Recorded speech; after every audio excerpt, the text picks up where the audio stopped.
दोस्तों ठीक 112 साल पहले टाइटैनिक एक अंधेरी रात में उस वक्त एक आइसबर्ग से टकरा गया जब जहाज पर सवार तकरीबन सभी यात्री गहरी नींद में सोए हुए थे। हादसे के वक्त टाइटैनिक की स्पीड 41 किलोमीटर प्रति घंटे की थी और ये इंग्लैंड के साउथहैम्प्टन से अमेरिका के न्यूयॉर्क शहर की तरफ बढ़ रहा था। 14 और 15 अप्रैल 1912 की रात को केवल 3 घंटे में इतना बड़ा जहाज टाइटैनिक अटलांटिक महासागर में समा गया। जिस जहाज के बारे में कभी नहीं डूबने के बड़े बड़े दावे किए गए थे वो दावे ढेर हो गए और बलि चढ़ गए 1500 के करीब लोग।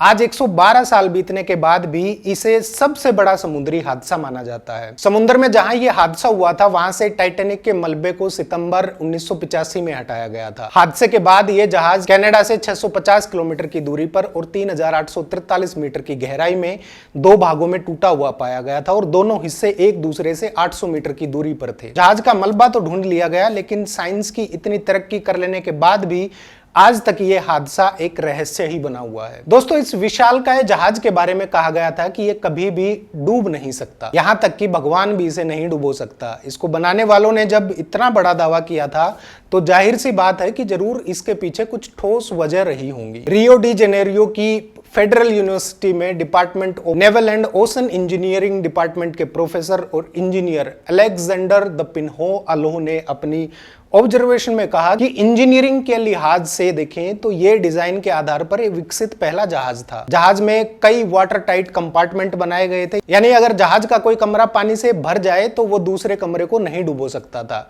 हालांकि इस जहाज को तैयार करने के दौरान कुछ बड़ी मुश्किलें भी सामने आई थी, जैसे जहाज की ऊंचाई कितनी रखी जाए ताकि बिजली के तार और पानी के पाइप ठीक से काम करते रहे। इस पर काफी गहरा रिसर्च और विचार विमर्श किया गया था। प्रोफेसर अल्हो की माने तो काफी सोच विचार करने के बाद उन लोगों ने जहाज की ऊंचाई निर्धारित की थी।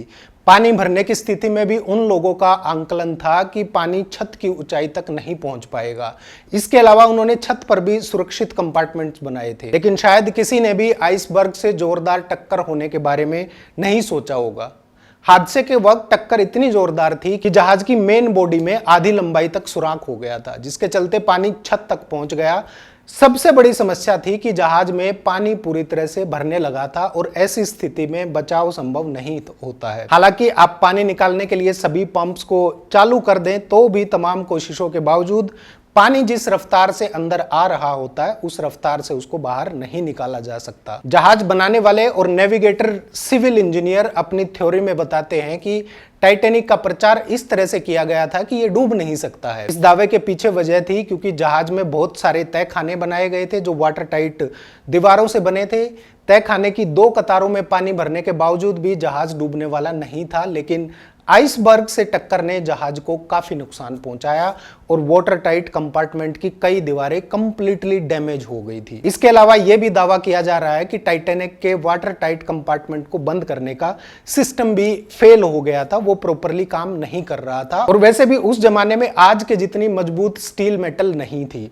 बेहद जोरदार टक्कर के बाद जहाज के पूरे ढांचे में बदलाव आ गया था, जिसके कारण दरवाजे फंस गए थे, वो बंद नहीं हो रहे थे। हालांकि उस वक्त भी टाइटैनिक शुद्ध स्टील से बनाया गया था, लेकिन तब का स्टील आज के स्टील जितना मजबूत नहीं था। मेटलर्जिकल इंजीनियर्स और एक्सपर्ट का कहना है कि साल 1940 के दशक तक समुद्री जहाज की मेन बॉडी मेटल शीट से बनाई जाती थी। बाद में इन जहाजों की मेन बॉडी बनाने में मेटल को मेल्ट करके उसको तैयार करना शुरू कर दिया गया था। मेल्ट करके धातु को यूज किया जाने लगा था। दोस्तों तब से लेकर आज तक टेक्नोलॉजी और मटेरियल में काफी बदलाव आया है और अब मेटल को पिघलाकर शीटों को जोड़ा जाता है।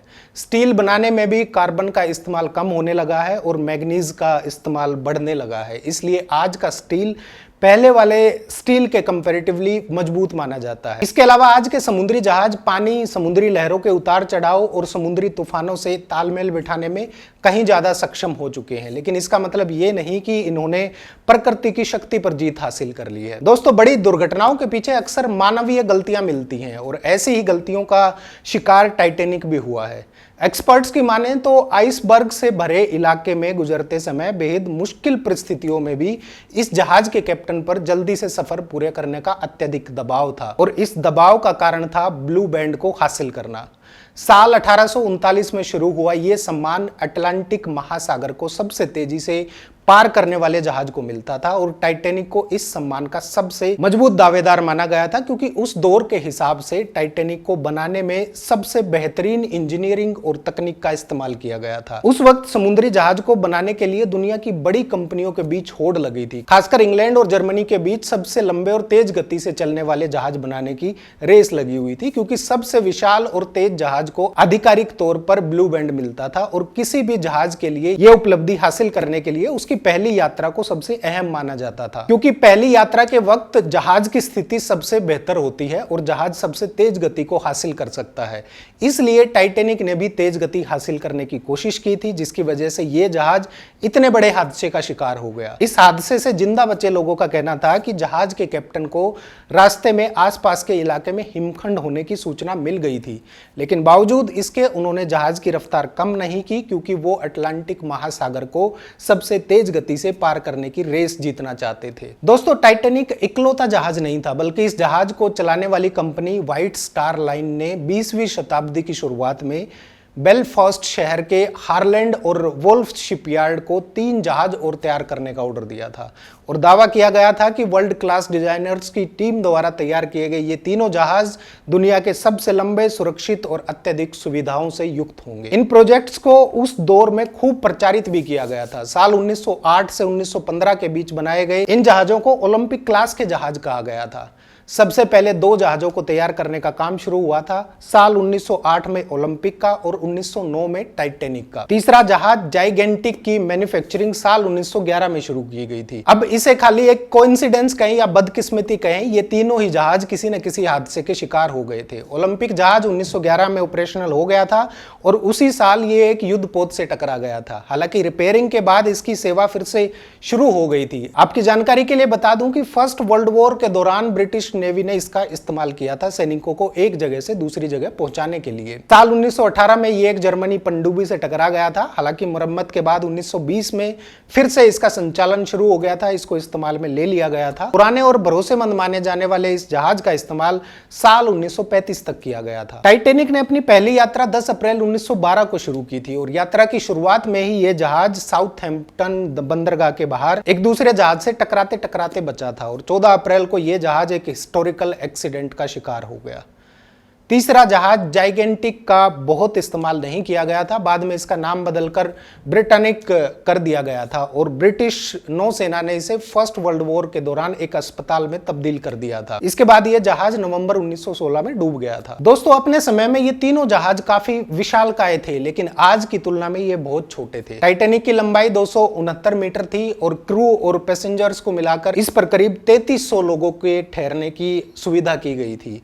आज के सबसे बड़े समुद्री यात्रियों का जहाज वंडर ऑफ द सी है, जो 362 मीटर लंबा है और इस जहाज पर क्रू के 2300 मेंबर्स के साथ करीब 7000 पैसेंजर्स ट्रेवल कर सकते हैं। दोस्तों, टाइटैनिक हादसे में करीब 1500 लोगों की मौत हुई थी। इसके बाद समुद्री जहाजों की सुरक्षा व्यवस्था को बेहतर करने की कोशिशें शुरू हो गई और समुद्री जहाजों की सुरक्षा के लिए रडार जैसे उपकरणों का इस्तेमाल शुरू किया गया। सेकेंड वर्ल्ड वॉर के बाद ही रडार का इस्तेमाल शुरू हुआ था। इससे पहले सब कुछ देखने पर ही निर्भर करता था। एक नाविक को उस ऊंचाई पर बैठाया जाता था जहां से वो सामने आने वाले हिमखंड जैसी अड़चनों को देखकर अलर्ट कर सके।